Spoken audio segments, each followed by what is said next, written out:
From Christopher Klavan. Recently, someone I was watching over committed suicide. There were signs that I saw that I didn't necessarily acknowledge as 100% factual. I feel the blame on myself. What I thought was the right thing to do turned out to be the wrong thing. How would you deal with this overwhelming guilt? Well, let me tell you something. I know you feel bad. I know you're going to feel bad.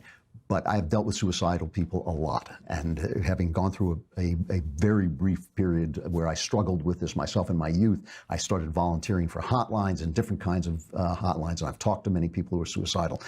The decision to commit suicide is in the hands of the person who does it. It is never, ever, ever your fault. I mean, obviously it's your fault if you're torturing them or something like that, but a person's life is in their own hands. And when a person commits suicide, it is on them. And I'm not saying, what the judgment on that is in the next world. Is none of my business.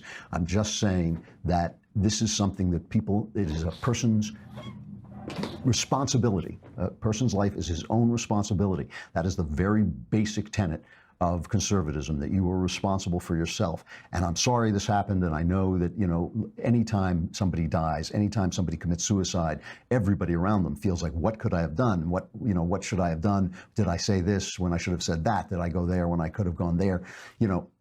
That happens in every suicide. One of the best reasons not to commit suicide is you leave a terrible mess for the people who love you. You leave them feeling terrible. You leave, just absolute ruin behind you.